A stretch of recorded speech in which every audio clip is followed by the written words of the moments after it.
Je savais ce que je venais chercher ici. Apprendre à coudre, me former, construire quelque chose de concret. Mais au fond, c'était bien plus que ça. J'avais besoin de bouger, de fuir cette impression de tourner en rond, d'étouffer dans une vie qui ne me ressemblait plus. Alors j'ai pris mes affaires. J'ai dit au revoir et je suis partie. Un pays que je connais sans vraiment le connaître. Un retour aux sources avec beaucoup de questions et aucune garantie de trouver les réponses.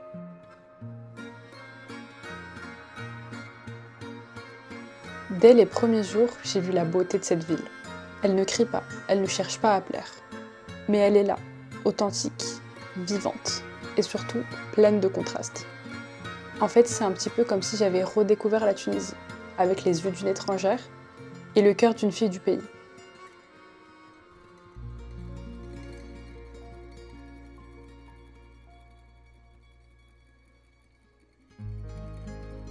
J'ai vu les rues vibrer, les cafés pleins à craquer, les appels à la prière au coucher du soleil. J'ai ressenti quelque chose de simple, de vrai.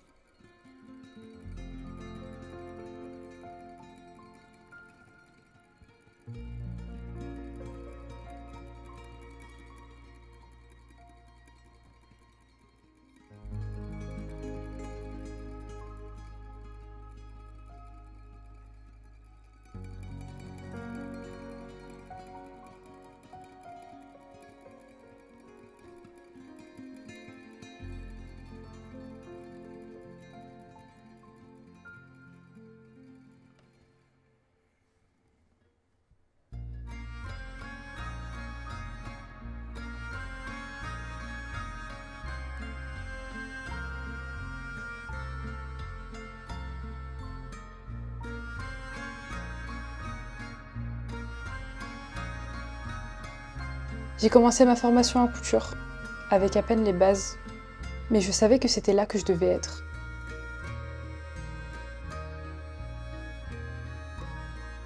J'ai appris à manier un tissu, à comprendre sa logique, à me tromper 100 fois et à recommencer. J'ai découvert le moulage, le fait de modeler directement sur le mannequin. J'ai galéré, j'ai douté. Et puis un jour, j'ai vu une forme apparaître. Un vrai vêtement sorti de mes mains. Et puis j'ai souri. Ce n'était pas parfait. Ça ne l'est toujours pas. Et ça ne le sera vraiment jamais. J'ai compris que la progression valait plus que la perfection. Que mes idées comptaient, même maladroites. Et ce que je fais aujourd'hui, c'est poser les premières pierres de mon rêve. La vérité, c'est que tout n'a pas été facile. J'ai vécu seule pour la première fois. Loin de tous mes repères. Parfois ça allait, et d'autres fois l'appartement semblait trop silencieux, trop grand pour une seule personne. Mais petit à petit, j'ai appris à aimer cette solitude, à la transformer en espace pour respirer, pour créer et pour réfléchir.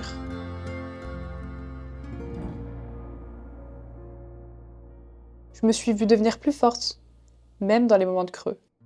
J'ai appris à me débrouiller, à demander même avec mon tunisien cassé, à écouter, à rire de mes fautes, à répéter, à apprendre. Et aujourd'hui, je me surprends à penser en tunisien, et même à rêver dans cette langue. Mais ce qui m'a le plus marqué, ce sont les gens. J'ai rencontré des personnes qui m'ont portée, soutenue, fait rire jusqu'à en pleurer, des inconnus devenus de vrais amis. On s'est partagé nos galères, nos blessures, nos ambitions, nos rêves de mode.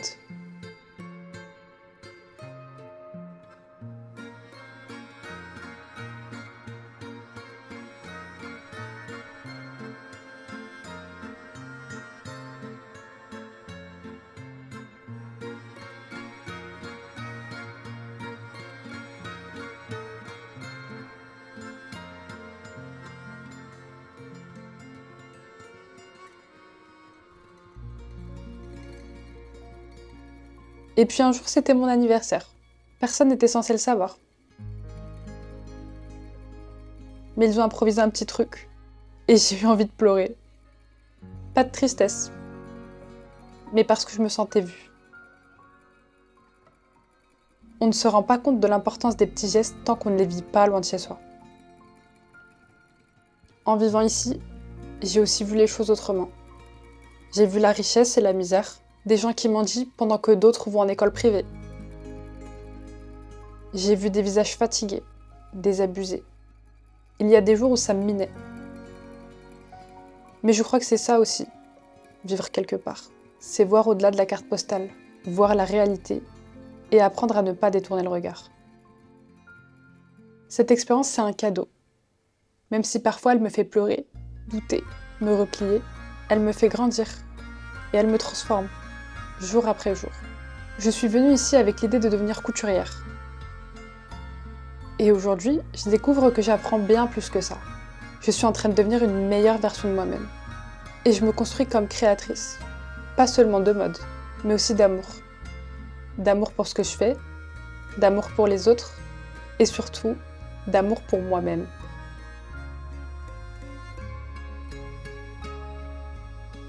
Et si j'ai pu traverser tout ça, c'est parce que je ne suis jamais vraiment seule. Évidemment, c'est le Très-Haut qui jusque-là m'a guidée dans l'ombre, relevée dans le silence. C'est lui qui met les bonnes personnes au bon moment sur ma route. Et c'est surtout lui, le grand créateur. Celui qui crée des vies, des chemins, et parfois, des renaissances. Alors j'ai compris que j'étais capable de grandes choses, et que tout commence quand on ose.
ما هي بهاني قدمت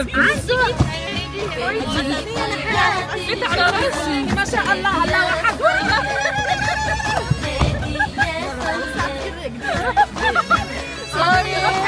كيفاش تخضر راسك الحسه بتسخونه في الحمام وكان عينيه بيس اندام مش عارفين صغار